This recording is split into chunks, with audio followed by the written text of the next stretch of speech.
Okay, let's set the scene. It's January 2026, and all eyes are on South Korea.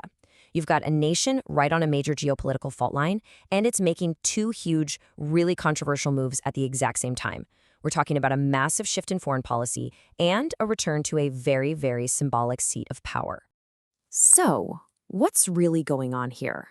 Is this some kind of brilliant new strategy for the future? Or is it just an incredibly risky gamble? Today, we are going to break down this new reality in South Korea under President Lee Jae-myung's administration. So, let's get right into it. So, the administration is heading into its second year, and it's doing so with a brand new guiding principle. It's a philosophy they've put in place specifically to navigate this intense rivalry between the United States and China. They're calling it pragmatic diplomacy. Now, what does that actually mean?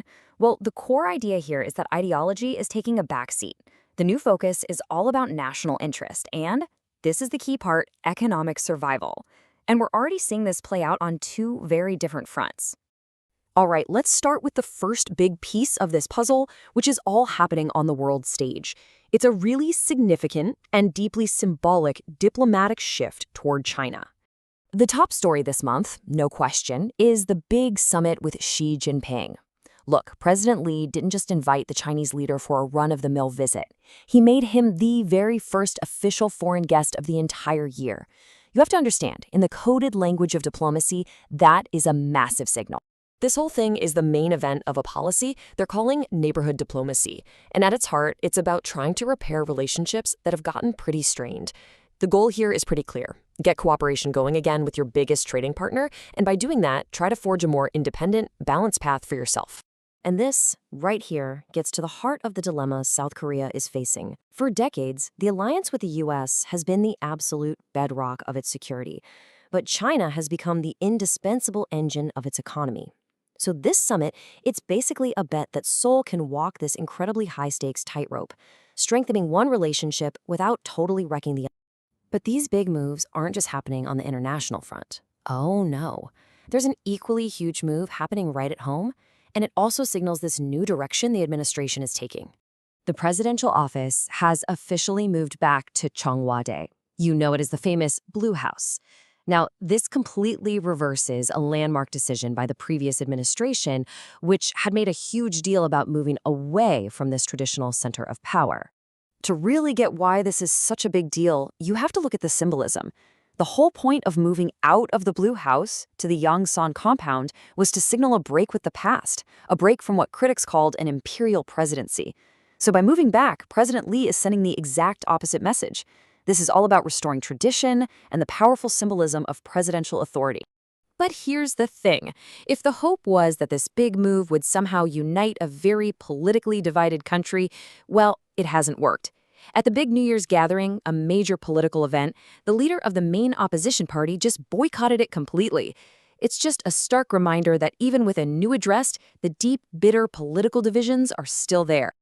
So, as the administration gets settled into its second year with these new policies in place, it is staring down three massive challenges that are really going to define whether it succeeds or fails.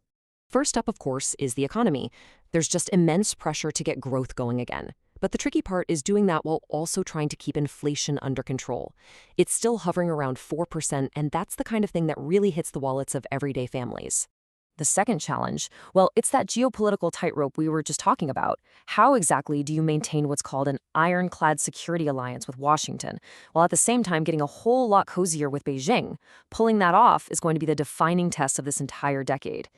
And third, you've got growing concerns right at home.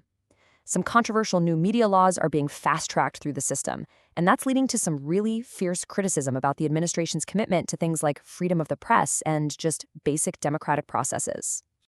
And you know, just to make things even more complicated on the home front, you've got the lingering influence of the old guard of conservative politics. We just saw the current opposition leadership go visit former President Lee Myung-bak for advice.